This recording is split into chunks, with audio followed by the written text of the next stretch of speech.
Bonjour et bienvenue. Je me présente Marion Fénan. Je travaille à la Chambre de commerce allemande au Maroc et je vais m'occuper de la modération de ce webinaire. Alors, la mission de la Chambre allemande, c'est de renforcer les relations économiques entre le Maroc et l'Allemagne, d'accompagner les entreprises dans leur développement et de créer justement des passerelles concrètes entre les deux écosystèmes d'affaires. L'Allemagne, c'est un marché qui est exigeant, mais qui est riche en opportunités. Et pour s'y positionner durablement, il ne suffit pas d'avoir un bon produit ou service. La capacité à s'appuyer sur un réseau local fiable de fournisseurs est souvent un facteur clé de succès. Et donc, c'est la raison pour laquelle nous avons souhaité organiser ce webinaire qui est organisé en collaboration avec Nixidé pour vous donner un aperçu concret des réalités du terrain et des bonnes pratiques à adopter. Donc, on a le plaisir aujourd'hui d'accueillir Marc Weltmann, qui est expert en commerce international et en sourcing stratégique. Il accompagne depuis de nombreuses années des entreprises dans leur développement international et du coup justement sur le marché allemand et partagera avec nous ses conseils pratiques et ses retours d'expérience. Donc, avant de commencer, juste quelques points logistiques. Le webinaire va être enregistré et repartagé ensuite sur notre page LinkedIn. Et si vous voulez poser des questions, vous pouvez le faire à tout moment via l'onglet Q&R et ou dans le chat, mais idéalement dans l'onglet Q&R. Et nous y répondrons à la fin de la présentation de Monsieur Veltman.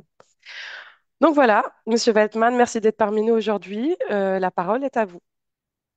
Merci beaucoup, Madame Fenan. Bonjour, bienvenue à toutes et à tous. Bienvenue, chers collègues. Il y a quelques acheteurs aussi parmi nous, donc ce sera un propos que vous pourrez également contrôler. Vous pourrez contrôler ce que je vous présente.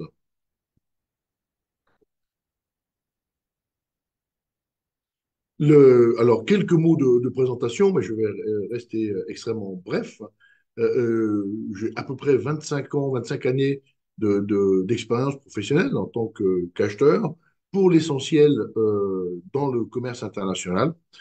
Pendant très longtemps, j'ai eu la chance de servir des forces armées en opération, dont les forces armées royales marocaines. Et ça a été un grand plaisir de coopérer avec l'armée marocaine, que ce soit au Kosovo ou en Bosnie-Herzégovine.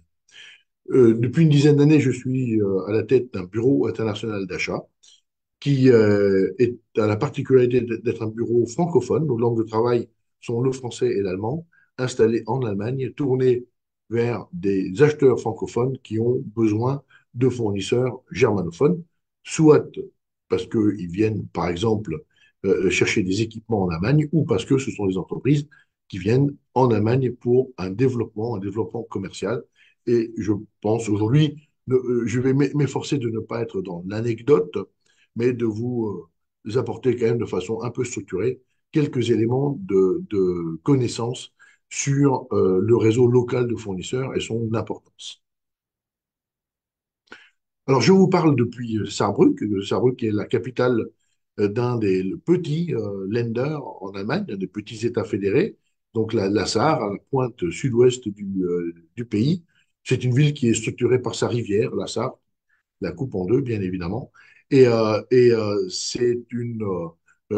bonheur eh ben, de m'adresser à vous et de me sentir au moins par le numérique proche du Maroc et des industries marocaines. Alors, comme le rappelait Madame Fenan, hein, l'Allemagne est un marché exigeant, mais c'est une cible aussi qui est une cible commerciale pertinente. Hein, c'est un marché significatif. On a affaire à la première économie d'Europe, et qu'on soit engagé en commerce B2C ou B2B, eh bien, même des parts de marché relativement modestes hein, permettent de connaître un développement significatif hein, de l'activité de l'entreprise. La proximité géographique ou le fait qu'on pense connaître le pays est parfois un piège, hein, et il y a de fortes différences hein, culturelles et sociologiques, que ce soit avec les pays voisins, mais également au sein de l'Allemagne. Hein, c'est un pays qui a de forts contrastes, des contrastes nord-sud, des contrastes est-ouest, et c'est important de les connaître.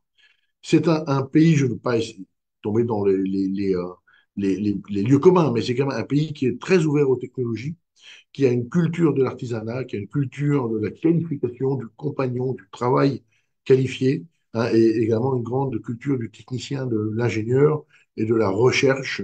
Hein, c'est un grand pays de recherche appliquée, mais également de recherche fondamentale et de dépôt de brevets. Parmi chaque année, l'Allemagne est parmi les champions du dépôt de brevets. On aime bien ici l'innovation.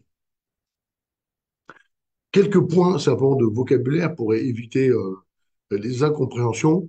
Hein, lorsque je parlerai d'acheter ou d'acheteur, hein, il s'agit bien d'identifier, d'auditer, de retenir des fournisseurs, hein, en cohérence avec les objectifs stratégiques de l'organisation à laquelle on appartient. Et lorsque je parlerai d'approvisionneur ou d'approvisionnement, eh bien, il s'agit des opérations, hein, qui consistent à pourvoir en biens et en services. En allemand, on va distinguer la fonction Einkauf de la fonction Materialwirtschaft. Et les deux contribuent bien évidemment, hein, au succès de l'ensemble, mais ce sont des métiers, des modes de pensée, des modes de raisonnement, hein, qui sont distincts, et donc il faut impérativement, hein, garder cette différence. Et on va être plutôt dans chronologie, hein, de la recherche de fournisseurs, du sourcing, hein, jusqu'à la passation de la commande, hein, dans la partie achetée, et puis de la passation de la commande, hein, jusqu'à son règlement, dans la partie approvisionnement.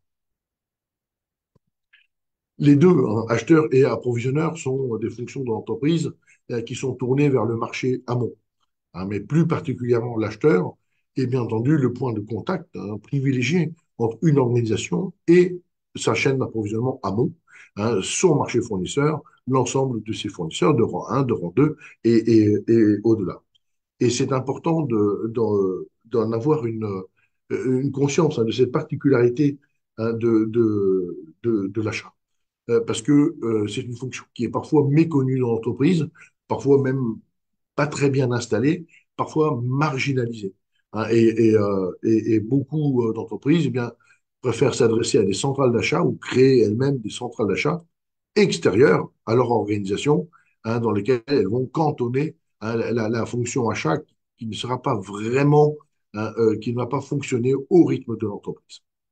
Parmi les acheteurs, il y a une très grande variété de personnalités et de biographies, hein, beaucoup de personnes ayant développé des compétences un peu par elles-mêmes, hein, qui sont souvent très, très pertinentes. C'est une fonction qui est largement internationalisée, et c'est une fonction, bien entendu, qui a une grande appétence pour l'autre, hein, pour l'altérité et pour la recherche des complémentarités. Et c'est ce qui est très important dans l'achat, c'est le fondement même de l'achat, c'est d'aller créer des liens de confiance avec des gens qu'on ne connaissait pas au début, hein, avec des gens qui sont foncièrement différents, qui vont vous apporter des savoir-faire, des raisonnements, des idées, hein, qui ne sont pas celles que vous avez déjà. Hein. Ça ne sert à rien, hein, de se créer un entourage de clones, hein, et si on veut faire de bons achats. Et c'est nécessaire d'élargir, hein, son champ de vision. Et c'est une chose qui est toujours désagréable à entendre, hein, dans toutes les organisations, hein, mais 99% des talents sont à l'extérieur de l'organisation. Et c'est bien le rôle de l'acheteur d'aller puiser cette valeur et de ramener cette valeur vers l'entreprise. Les services achats, globalement, ont des niveaux de maturité extrêmement différents, hein, qui vont de la fonction administrative, simplement de euh, l'étude de devis, prise de commande, suivi de commande, jusqu'à des fonctions d'importance stratégique, avec une contribution majeure à l'atteinte des objectifs stratégiques, et une contribution majeure à la réduction du niveau général de coût.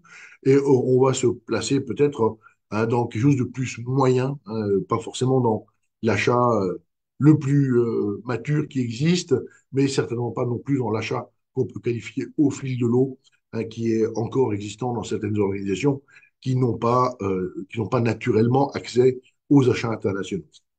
L'acheteur est un grand capteur d'informations. C'est quelqu'un qui va être précieux de ce point de vue-là, qui va être en veille permanente, ramener beaucoup d'informations sur les marchés sur lesquels il intervient, bien évidemment, mais également sur les innovations qui ont lieu sur ces marchés. Et c'est en ça que c'est il fait partie des yeux et des oreilles hein, précieux de l'entreprise. Nous, acheteurs, sommes les acteurs du faire-faire hein, et nous sommes là pour augmenter les capacités d'entreprise par des capacités additionnelles qui sont prises à l'extérieur. Nous avons plus l'habitude de nous mouvoir dans des relations contractuelles, dans le contrat, d'être dirigé par le contrat que par la relation hiérarchique. Et parfois, ça explique un certain nombre de frictions, hein, même parfois, ou de disparités, d'incompréhension qu'il faut régler hein, entre acheteurs et non-acheteurs, et acheteurs et les autres fonctions hein, de l'entreprise, hein, sachant que ben, tout le monde doit retrouver un alignement stratégique et contribuer ensemble à l'atteinte des grands objectifs. Alors, entrons, je vous le propose à présent, davantage dans le sujet de façon un peu plus directe et regardons quels sont les fournisseurs locaux qui sont indispensables hein, pour réussir un développement commercial. Alors, bien sûr, mon cas, ça va être l'Allemagne, mais je pense que vous allez pouvoir tirer hein, des conséquences ou bien des enseignements un peu plus généraux, hein, parce que beaucoup de choses sont vraies ailleurs, bien évidemment. Alors, il ne s'agit pas pour moi de développer un catalogue de fournisseurs et de vous lire l'annuaire des chambres de commerce, hein, mais de prendre quelques exemples dans les domaines hein, que nous connaissons tous, hein, que sont le domaine de la logistique et de la douane, hein, les locaux professionnels, les canaux de distribution, la communication, marketing, droit, finance, et puis un certain nombre d'autres prestations et j'insisterai tout particulièrement sur le service après-vente et vous allez comprendre pourquoi. Alors, le logistique et douane, alors bien sûr, selon vos métiers, selon vos spécialités, vous aurez la chance ou pas hein, de bénéficier d'accords de libre-échange entre le Maroc et l'Allemagne, plus généralement entre l'Union européenne et le Maroc. Pardon. Mais il y a encore beaucoup de domaines dans lesquels eh bien, il y a un traitement douanier. Ce n'est pas la même chose si on exporte des produits alimentaires ou si on expose des produits industriels bien à usage dual pour avoir une application militaire dont le commerce est largement réglementé. Donc là, il est évident qu'il faut avoir les interlocuteurs qualifiés en fonction de la complexité de sa situation. Hein, tout le monde n'a pas besoin hein, de recourir à l'expert de la nomenclature douanière si on a des produits simples, mais dans d'autres domaines, eh bien, il est vraiment dommage hein, de laisser commettre en son nom hein, des erreurs, voire des délits douaniers, hein, simplement parce qu'on n'a pas choisi le prestataire hein, suffisamment qualifié et qu'on n'a pas audité comme il convient. Pour les locaux, qu'il s'agisse de locaux techniques ou de locaux commerciaux ou de locaux logistiques, eh bien, il est évident qu'on a affaire, quand on s'implante quelque part, à une variété de bailleurs. En général, on ne commence pas par acheter ou par construire des locaux, hein, mais par en louer. C'est un marché qui est très particulier, qui est très régionalisé en Allemagne. Il y a des régions où il y a beaucoup de surface vide, il y a des régions où il y a vraiment un gros problème d'accès hein, aux surfaces couvertes. Et donc là aussi, eh bien, il y a des professionnels que vous connaissez bien, hein, des mandataires, éventuellement des architectes, des aménageurs, des propriétaires, des investisseurs hein, qui seront vos interlocuteurs. Et c'est essentiel de les choisir hein, de façon très très pertinente pour, en particulier, ne pas grever la gestion hein, par des surcharges de coûts fixes avec des loyers hors de proportion. Mais ça, c'est encore des choses qui me paraissent simples. Pour la distribution, eh bien, en fonction du choix que vous faites, hein, soit de vous adresser plutôt à une clientèle individuelle, plutôt à une clientèle professionnelle, hein, vous aurez eh bien affaire à des détaillants ou affaire à des grossistes, affaire à des transporteurs également, à avoir la nécessité peut-être d'embaucher ou de commettre des agents commerciaux hein, pour porter votre discours commercial.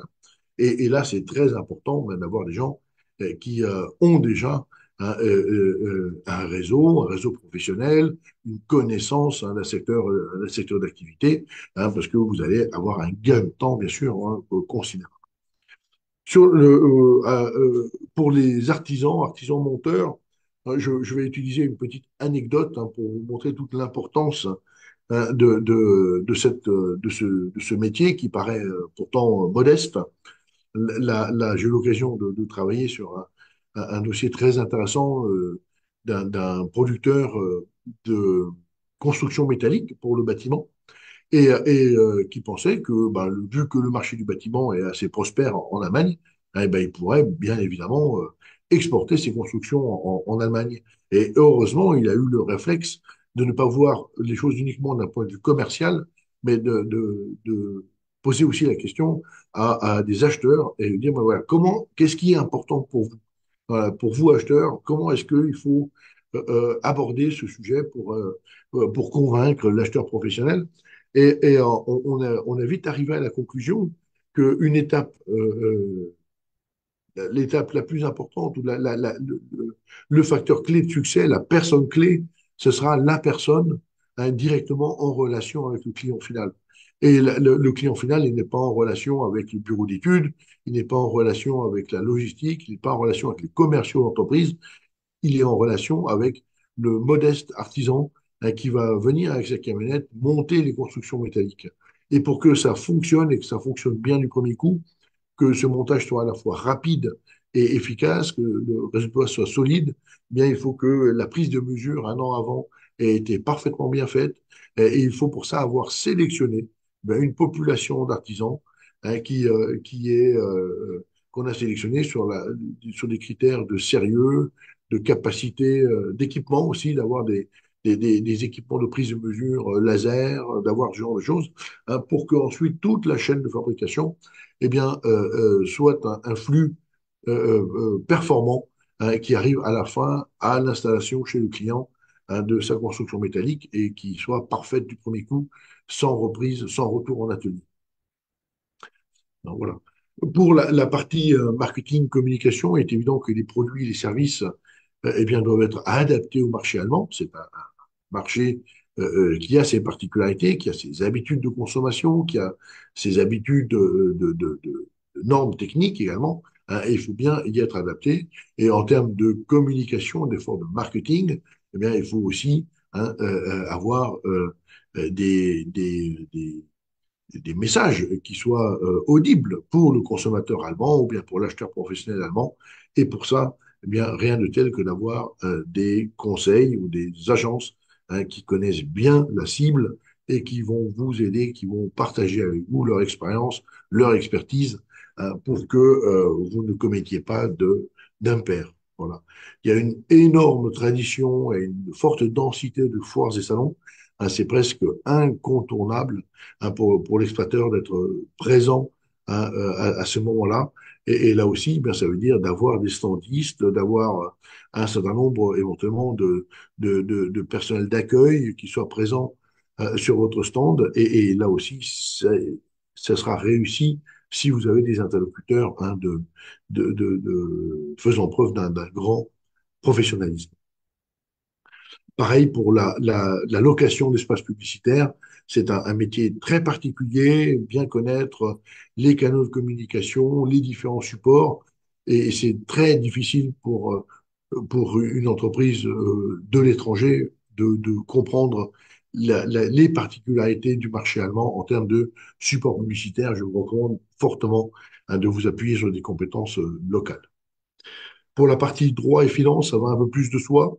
Il est évident qu'on a besoin de juristes parfaitement au courant du droit allemand. On a besoin du fameux Steuerberater, le conseiller fiscal, qui joue un rôle clé dans la vie des entreprises, qui est souvent le premier confident et le premier conseiller du dirigeant et qui va mettre l'entreprise à l'abri de l'incertitude fiscale en négociant avec l'administration fiscale, en négociant des rescrits fiscaux s'il le faut, comme votre déclarant en douane peut négocier des rescrits douaniers. C'est tout à fait courant en Allemagne. On peut demander à l'administration une prise de position à l'avance Mais pour ça, et définitive, hein, qui soit opposable. Hein, mais pour ça, ça demande hein, d'avoir des interlocuteurs de confiance hein, qu'on va mandater vis-à-vis de la douane, vis-à-vis de l'administration fiscale. Et bien entendu, une banque hein, pour vos opérations courantes, mais également pour vos transferts internationaux. Hein, ça va de soi. Un certain nombre d'autres prestations qui sont importantes, en particulier en domaine de recrutement. Le marché du travail est très tendu en Allemagne pour certains métiers, certaines régions. C'est très difficile de recruter. Hein, et donc là, il est intéressant ben, d'avoir des gens bien implantés sur le marché allemand, qui connaissent bien le marché allemand, surtout lorsqu'on arrive comme nouvel entrant sur un marché hein, et qu'on n'a pas encore la réputation qui fait que les candidatures viennent d'elles-mêmes et il va falloir les susciter au départ d'avoir de bons traducteurs, de bons interprètes hein, et d'éviter les erreurs qui font sourire hein, lorsqu'il s'agit hein, du marché consommateur avec sur les étiquettes parfois des choses qui sont des fautes de traduction parce qu'on n'a pas pris le bon professionnel, mais parfois qui ne font pas sourire lorsque ben, des appels d'offres sont mal compris, mal interprétés, hein, et que il y a des mois et des mois de travail hein, qui ont été réalisés pour rien. Ensuite, sur la question du service après-vente, ben, je souhaite insister un peu parce que c'est dans mon observation souvent ce qui a été une cause d'échec et une cause d'échec grave dans la mesure où c'est un échec qui est souvent survenu tard. Hein, c'est que les flux logistiques avaient été mis en place, les canaux de distribution avaient été mis en place. Tout ça fonctionnait même bien.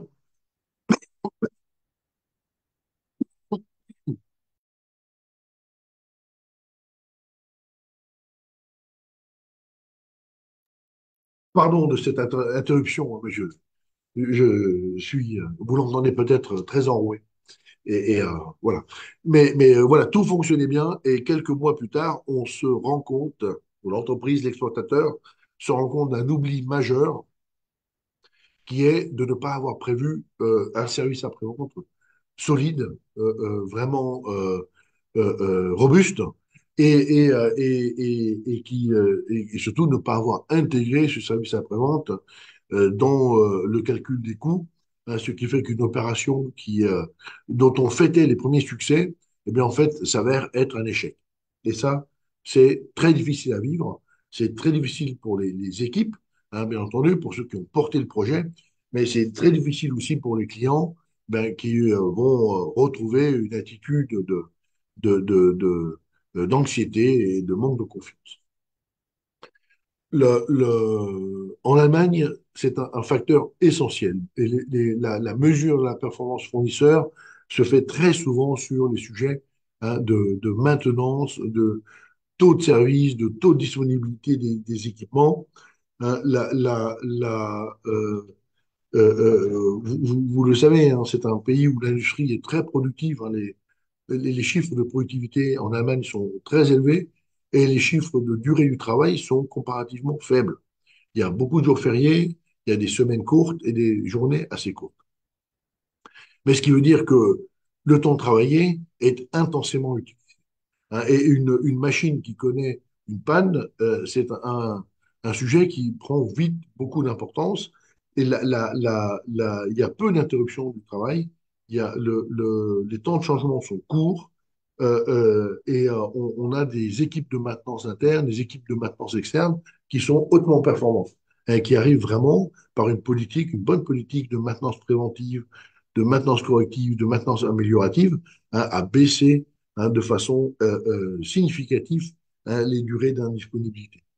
Et ça fonctionne parce que les fournisseurs de pièces détachées, les fournisseurs de prestations de maintenance ont des flux logistiques, à la fois des flux de logistique aller, mais également de logistique retour, de retour en atelier, de retour en usine, qui sont tout à fait performants. Et c'est quelque chose qu'il faut bien travailler. Et on ne peut pas avoir d'improvisation en matière de logistique retour. Hein, que ce soit logistique retour en cours de vie hein, d'une pièce industrielle, par exemple, ou de logistique retour en fin de vie, hein, qui est un sujet qui prend de plus en plus d'importance, hein, la gestion de la fin de vie, le réemploi. hein, et tout ça, ce sont des flux qui sont plus compliqués à organiser que les flux principaux, qui sont des flux aléatoires, qui ont parfois des tout petits volumes, des coûts unitaires hors de proportion par rapport au flux allé et des traitements douaniers qui sont beaucoup plus compliqués hein, que la simple vente ou la simple livraison.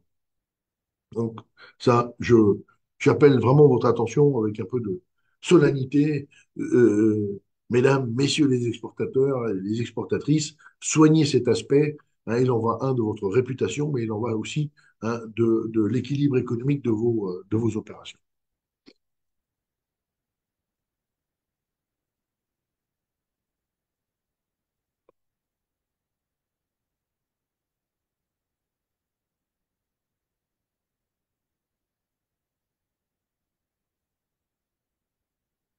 Alors, je ne l'avais pas abordé jusqu'à présent pour ne pas vous faire fuir, mais vous verrez, ou vous savez peut-être déjà, qu'il y a une passion nationale en Allemagne qui est la certification. Il y a beaucoup d'organismes de certification. Et d'ailleurs, certains des organismes allemands de certification ont connu un développement mondial. Je pense que tout le monde connaît TÜV, tout le monde connaît DEKRA. Hein, et en Allemagne, ça joue un rôle essentiel.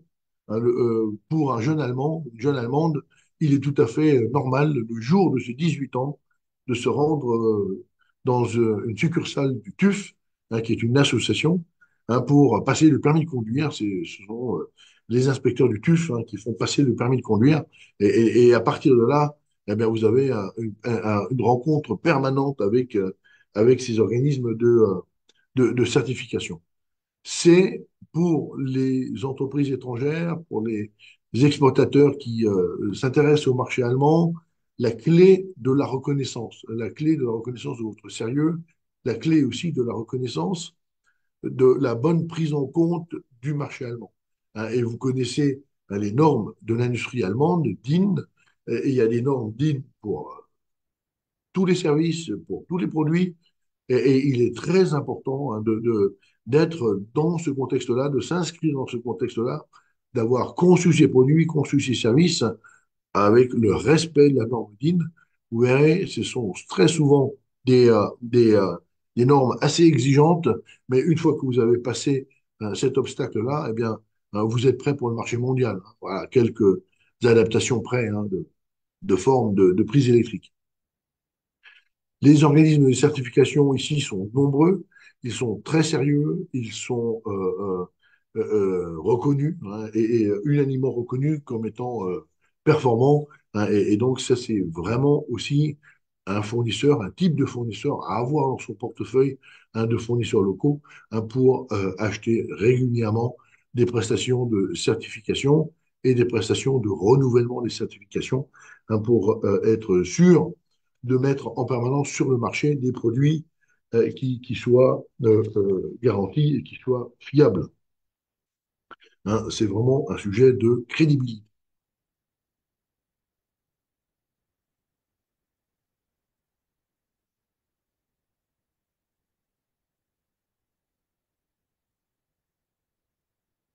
Alors, sur un plan très général maintenant, que peut-on attendre de son fournisseur en Allemagne? Alors, il n'y a pas, bien sûr, enfin, c'est une banalité de le dire, hein, mais un niveau de connaissance de son métier, un niveau hein, de professionnalisme qui soit adapté à vos besoins.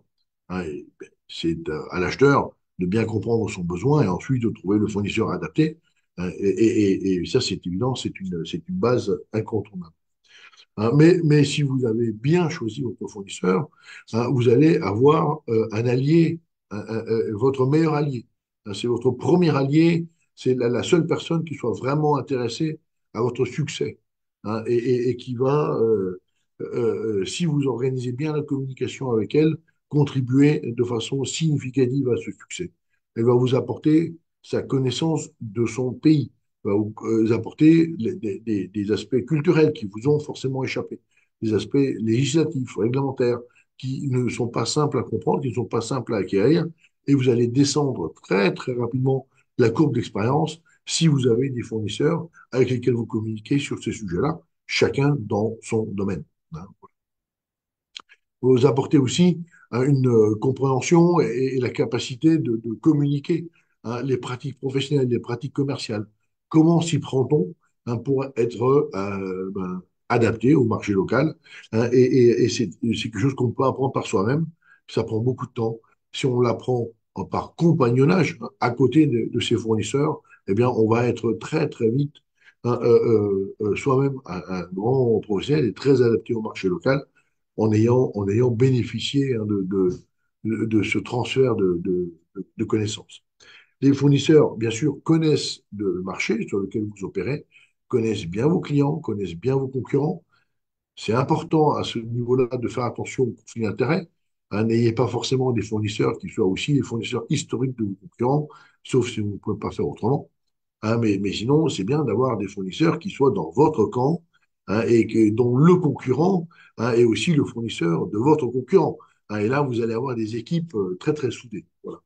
Ce sont des gens qui vont, de façon naturelle, parce que c'est leur vie de tous les jours, hein, vous expliquer les saisonnalités, vous expliquer les processus réglementaires, les processus commerciaux, les usages qui ont cours, ça prend, hein, y compris les civilités.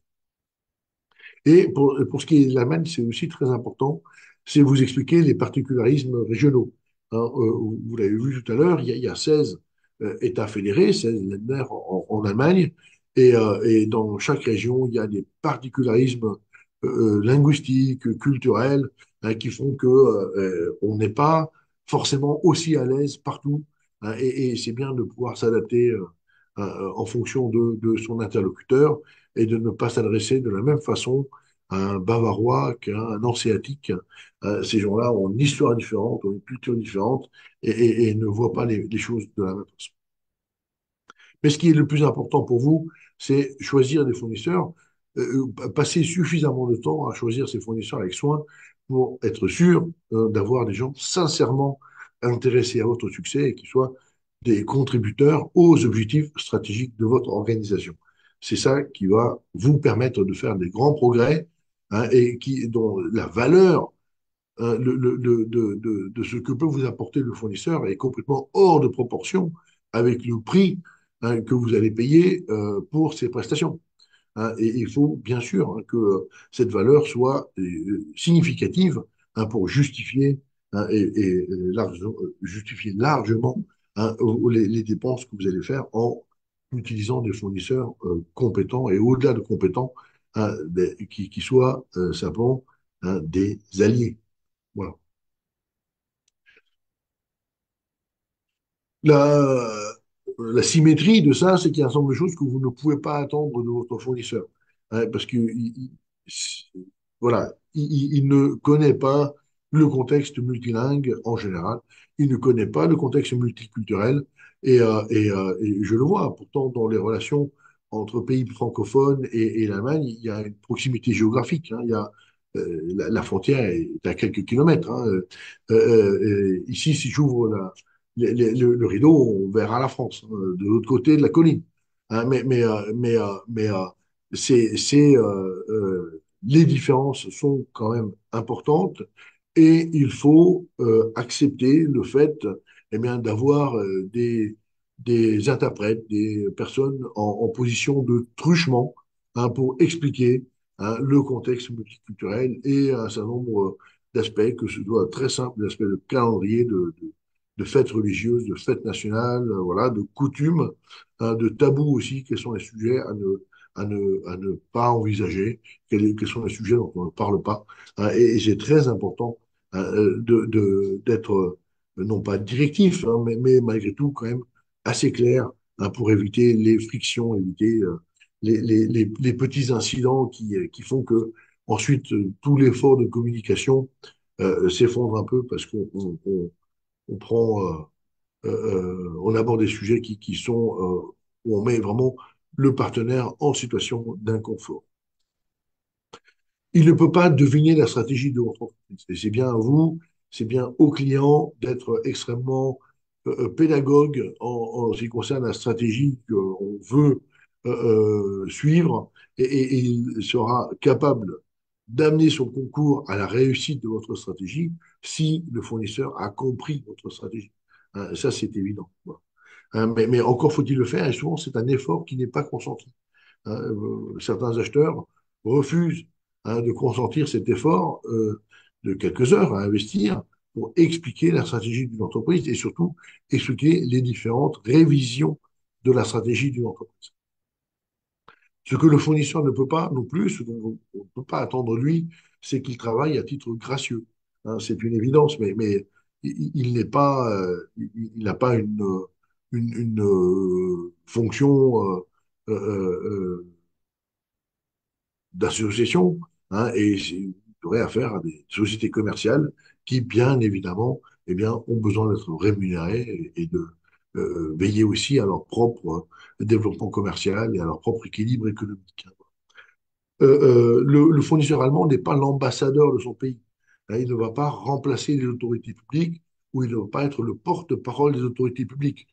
Il peut éventuellement contribuer à vous expliquer, à permettre de bien comprendre pourquoi telle ou telle décision est prise, favorable ou défavorable à votre secteur d'activité, mais ce n'est pas lui qui va être le porteur de cette décision, ou bien peut être le messager, hein, mais il ne faut pas accabler le messager.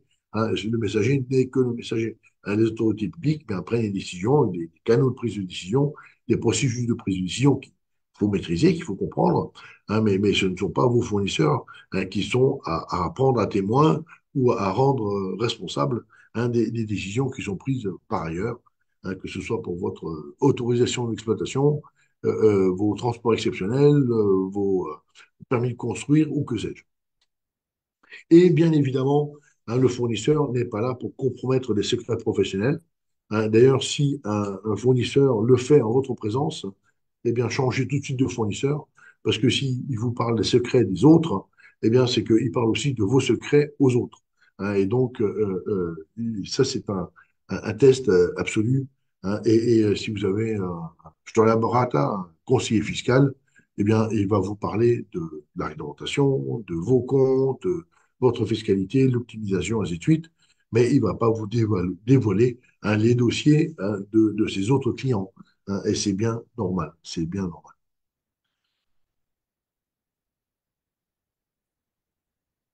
Alors, si nous dépassons un petit peu hein, le sujet fournisseur, je surveille la montre malgré tout hein, pour être bien sûr de laisser hein, du temps aux échanges et aux questions-réponses. Hein. Mais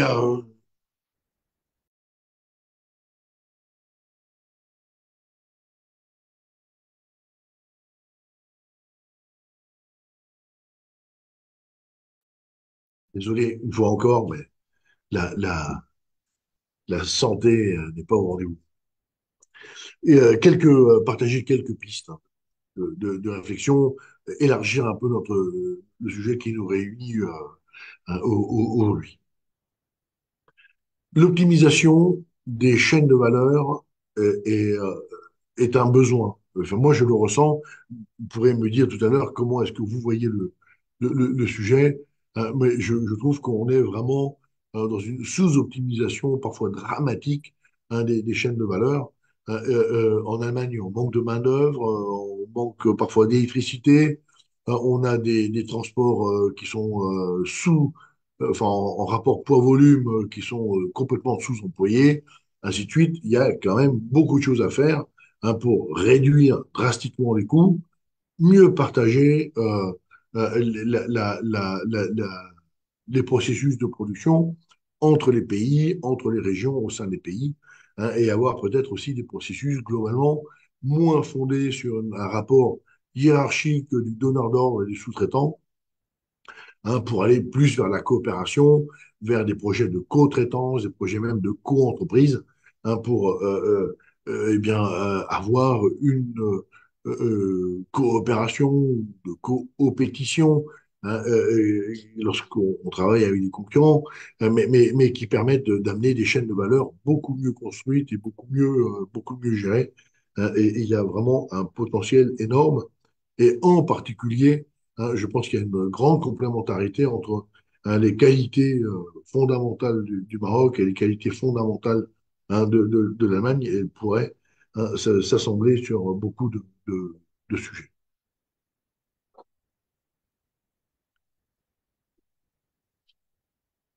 Ensuite, pour vous donner une perspective, je pense que l'Allemagne aussi, une fois que vous aurez réussi votre développement commercial ici, hein, ce que je vous souhaite, eh bien, vous aurez une base très très solide pour vos exportations.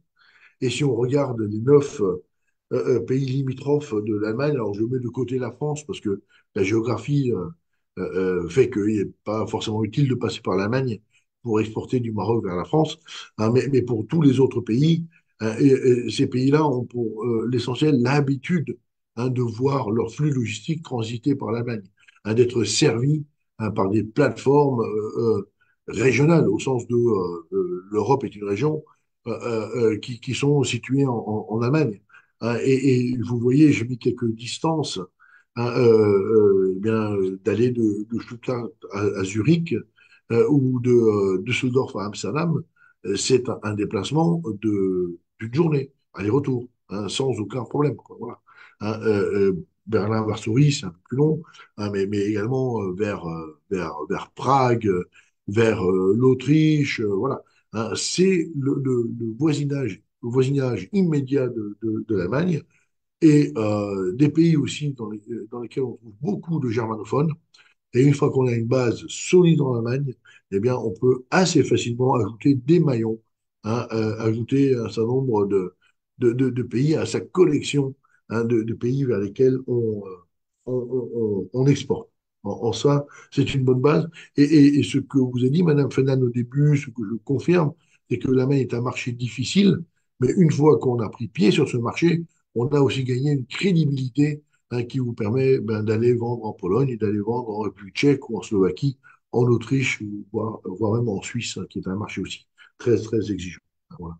Et c'est un bon départ, hein, une bonne base de départ. Voilà. Et pour finir, ou quasiment, une idée, hein, que je soumets, il y a en Allemagne beaucoup d'entreprises à vendre. Il y a beaucoup d'entreprises qui sont en phase de transmission. Il y a toute une génération de dirigeants qui arrivent maintenant. Enfin, voilà, voilà, le boom économique des années 60, eh bien, fait que beaucoup de dirigeants ont aujourd'hui 70, 75 ans, hein, et cherchent à tout prix un repreneur. Voilà. Là, ce n'est pas évident de se présenter comme entreprise étrangère dans un projet de reprise, mais il faut parfois surmonter un peu une appréhension. En tout cas, si on a un projet honnête, sincère et clair de développement commercial, d'utiliser l'entreprise qu'on rachète comme une tête de pont, eh bien, on a toutes les chances d'être retenu parce que c'est bien sûr beaucoup plus favorable, surtout pour les entreprises familiales attachées aux générations de salariés, ainsi de suite, hein, de faire confiance à une entreprise étrangère qui veut vraiment récupérer le savoir-faire, récupérer le parc machine, récupérer les clients, hein, plutôt que d'être racheté par son concurrent, hein, qui va peut-être vous piller deux ou trois brevets et ensuite fermer vos installations, hein, et servir vos clients historiques depuis ses propres usines. Hein, voilà. Et donc, il y a parfois un peu de conviction à apporter, de démonstration, hein, pour que les chefs d'entreprise, eh bien, acceptent de vendre à des entreprises étrangères. Mais une fois qu'on a passé ce cap, on a des gens ben, convaincus par le projet et qui seront des aides aussi, hein, pour première année, deuxième année, eh bien, accompagner hein, le repreneur et faire en sorte que la transmission d'entreprise se passe bien. Et là, bien sûr, tout ce que je vous ai expliqué s'étend un petit peu parce qu'on a accès d'emblée, hein, au réseau de fournisseurs historiques, hein, et on a un gain de temps énorme. On a bien entendu, hein, une descente de la courbe d'apprentissage qui est là brutale, hein, mais tout à fait efficace. Voilà, quelques petits mots pour récapituler et puis conclure. Je pense qu'il y a un consensus, hein, pour le dire, hein, mais le développement commercial en Allemagne n'est pas simple. Mais par contre, si on le réussit, et ça vaut la peine de le réussir, ça vaut la peine de déployer les efforts. En plus, à un marché de 80 millions de consommateurs, il ne faut pas une part de marché gigantesque, hein, pour avoir des résultats économiques significatifs. Et même un petit succès, hein, est déjà à l'échelle d'autres pays un grand succès. appuyez-vous sur vos fournisseurs locaux. Hein. Les fournisseurs locaux ont de la connaissance, ont de l'information, ont une envie, hein, tout simplement, de démontrer leur performance, leur pertinence, et il faut absolument bien extraire, hein, toutes ces bonnes énergies là, et puis les assimiler pour les mettre au succès de votre développement commercial. Et l'essentiel peut-être, eh bien, c'est d'avoir travaillé une stratégie qui soit à la fois performante, pertinente, mais surtout réaliste, hein, d'avoir bien pensé ses produits, bien pensé ses services, bien pensé ses lieux d'implantation, avoir un calendrier qui soit cohérent. Et à partir de là, vous aurez tous les atouts pour réussir hein, votre exportation. C'est malgré tout, ce sont des projets d'une certaine ampleur. Hein, le succès n'est pas forcément immédiat, hein, mais ça vaut la peine de bien préparer hein, les différentes étapes du déploiement et puis d'engranger le succès ensuite de façon hein, certaine ou quasi certaine. Et une dernière petite information, j'ai la chance de travailler également à temps très partagé, mais malgré tout pour une institution publique allemande qui s'appelle German Senior Experts hein, qui, entre autres, hein, apporte la prestation hein, de certification des chaînes d'approvisionnement. Et moi, je travaille en tant qu'expert certifié hein, de la gestion durable des chaînes d'approvisionnement. Je recommande aux exportateurs de faire spontanément hein, cette démarche de certification hein, et d'amener déjà dans leur discours commercial hein, une précision importante, mais qui est hein, la garantie pour les clients en Allemagne, la garantie hein, d'avoir souscrit à l'ensemble des obligations de vigilance qui pèsent sur les donneurs d'ordre pour l'ensemble de leur chaîne d'approvisionnement. Et ça peut être apporté hein, par l'exportateur plutôt que d'être audité et demandé par l'importateur, par le client local.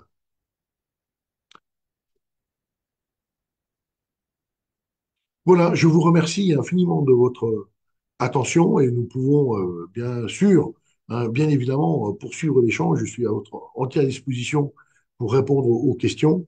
Et puis, même par la suite, si la question ne vient pas spontanément maintenant, hein, ben, vous pourrez écrire vos questions hein, et vous aurez là mes coordonnées électroniques. Hein. Merci de votre attention. Merci beaucoup, Monsieur Weltman, pour cette intervention qui met vraiment en lumière les enjeux qui sont parfois sous-estimés liés à l'identification et à la sélection des fournisseurs en Allemagne. Donc, on va maintenant passer à vos questions. Donc, vous pouvez vraiment utiliser, n'hésitez pas à utiliser l'onglet pour les questions et on va les poser à voix haute à notre expert. On va commencer par la première question. Alors, quels sont les canaux ou les plateformes les plus efficaces pour identifier des fournisseurs fiables en Allemagne? Est-ce qu'il y en a? Oui, bien sûr. Alors, vous pouvez avoir, enfin, l'information vraiment rigoureuse, elle est au sein des chambres de commerce. Hein, les membres des chambres de commerce, eh bien, il y a 77 chambres de commerce en Allemagne et chacune entretient la liste un jour hein, de ses membres. Et là, vous êtes sûr d'avoir affaire à de vraies entreprises,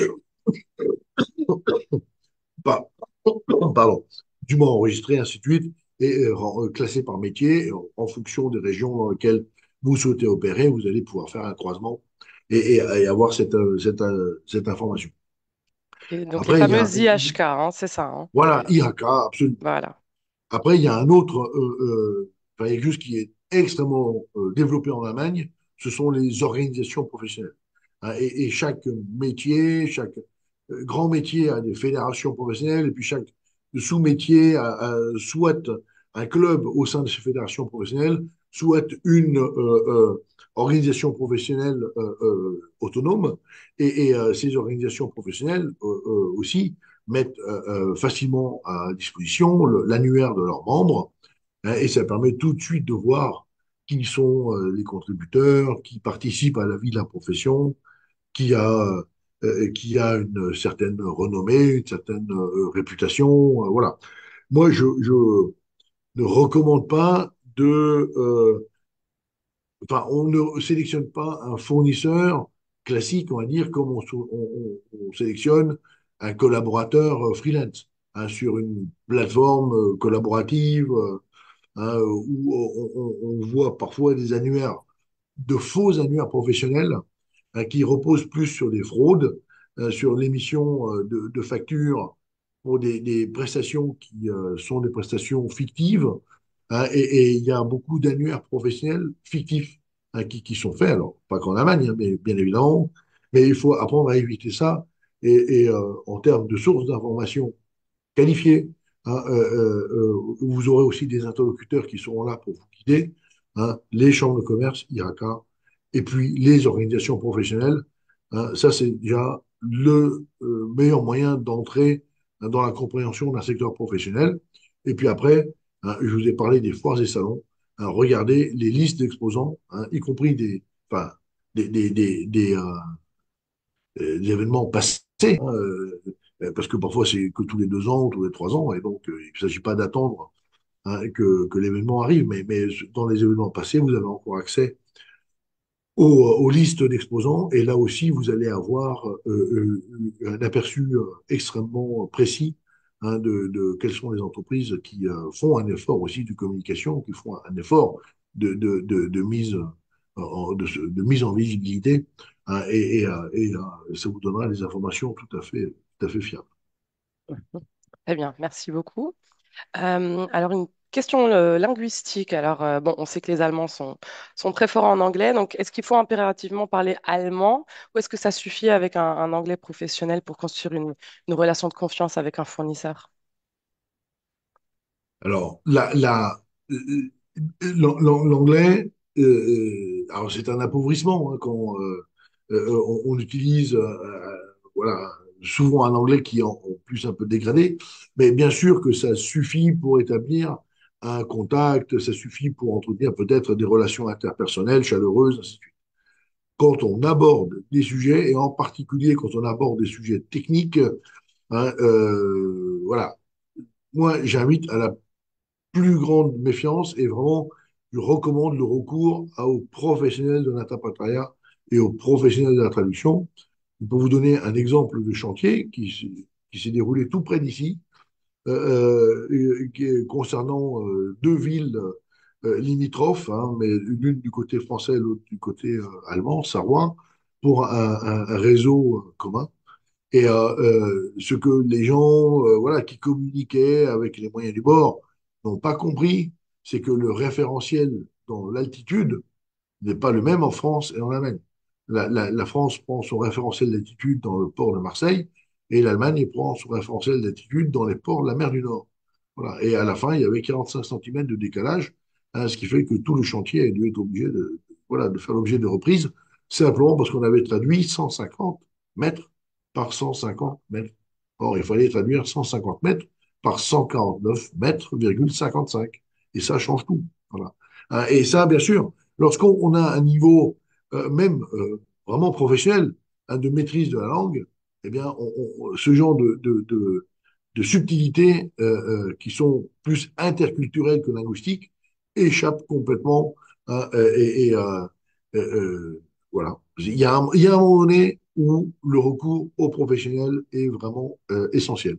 Il vaut mieux avoir un contrat qui a peut-être pris un peu de temps, mais qui est rédigé dans une version bilingue, hein, où, avec une excellente traduction, hein, plutôt que d'avoir un point moyen avec beaucoup d'hésitation, où chacun aura interprété sa compréhension des choses, ou bien sa méthode. Voilà. Éviter les litiges, hein, c'est souvent un enjeu pour les acheteurs, mais éviter les litiges, ça passe aussi par le fait d'investir du temps, hein, dans la rédaction de documents absolument univoques. Mhm. C'est bien noté. Et est-ce que selon vous, est-ce qu'il y a des secteurs où les fournisseurs allemands sont plus enclins à travailler avec des partenaires marocains? Bah, là, il suffit de lire les statistiques douanières pour voir qu'il y a manifestement certains secteurs qui sont, où il y a des relations qui sont historiquement proches, que ce soit la chimie ou l'industrie automobile. Enfin voilà, vous les connaissez mieux que moi. Enfin, je ne pense pas. Je, je, Mhm. je, non, enfin, ça m'évoque rien. Je n'ai jamais été, en tout cas, euh, euh, confronté à un appétit particulier ou à une réticence pour un pays, quel qu'il soit, hein.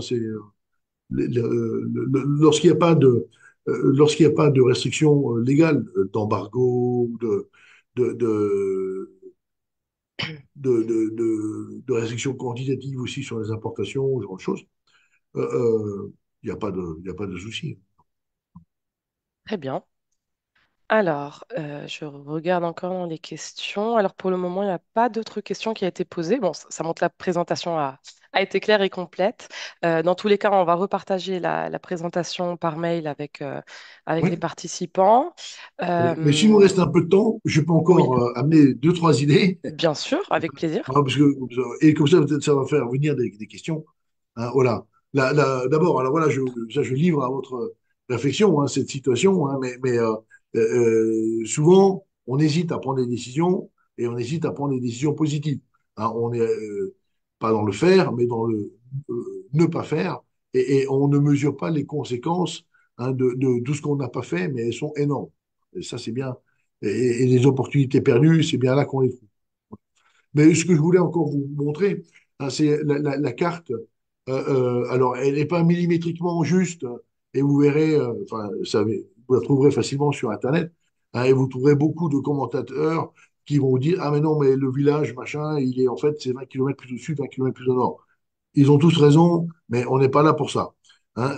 C'est pour vous dire une idée de la répartition des sièges sociaux, pardon, hein, des 100 premières entreprises allemandes. Hein. Et vous voyez que la décentralisation, enfin, c'est une réalité. Hein. L'Allemagne, ce n'est pas Berlin. Voilà. L'Allemagne, ce n'est pas uniquement la Ruhr, région historiquement industrielle. Hein, l'Allemagne, ce n'est pas que les grands ports. Ce n'est pas que l'innovation à Munich, en Bavière. Hein. Vous avez partout des interlocuteurs. Hein. Et en fonction de vos métiers, vous n'aurez pas du tout la même vision de l'Allemagne. Pour certains exportateurs, l'Allemagne, ce sera Brême et Hambourg. Pour certains exportateurs, l'Allemagne, ce sera Munich et Ingolstadt. Et c'est tout à fait normal. C'est tout à fait normal. Hein. Il n'y a pas tout le monde au même endroit. Il y en a partout. Hein, voilà. Sauf, alors, ça, c'est une tendance qui est en train de se corriger. Hein, la partie de l'Allemagne qui a été la RDA, la République démocratique allemande, eh bien, a un retard évident en termes d'infrastructures économiques, hein, tout simplement, en général, mais aussi de grandes sociétés. Mais elles arrivent. Et on voit arriver maintenant, on voit des sièges sociaux de sociétés significatives qui sont implantées, hein, dans les régions de l'Est, dans les régions autrefois, hein, du bloc soviétique, du pacte de Varsovie. Mais il y en a moins, c'est moins dense. Vous avez quand même des villes comme Dresde, comme Leipzig ou comme Jena, par exemple. Ben, quelqu'un qui s'intéresse aux industries du verre, aux industries de l'optique, à la physique de la lumière, et va forcément avoir ses interlocuteurs à Jena. Hein, c'est comme ça. Et dans toutes ces villes, vous allez avoir des clusters. Hein, il y a 82 clusters en Allemagne, hein, qui sont extrêmement actifs, chacun dans sa science, chacun dans son domaine d'activité.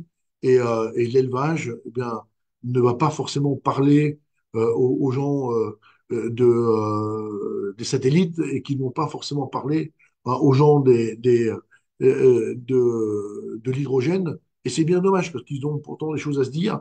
Hein, mais n'empêche que vous allez avoir des visions très très différentes du pays. Et ensuite, je voulais quand même vous amener peut-être à sourire un peu, hein, mais à bien se reposer la question de savoir pourquoi diable choisir des fournisseurs fiables, hein, et faire un effort, hein, dans la sélection des fournisseurs. Et là, je vous laisse, hein, commenter par vous-même les images que vous voyez.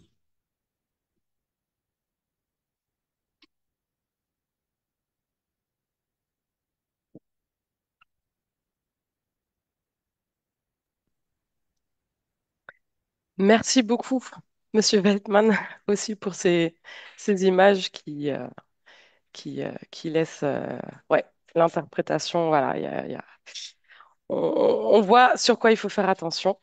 Absolument. Et Euh, j'ai vu que dans l'auditoire, il y a beaucoup de logisticiens et de transporteurs. oui. J'ai aussi une pensée très spéciale pour eux. Mhm. Hein, envoyer des bons produits, c'est bien, mais être sûr que les produits arrivent aussi bons qu'ils sont partis, c'est encore plus important. C'est pas faux. Ça en fera sourire certains.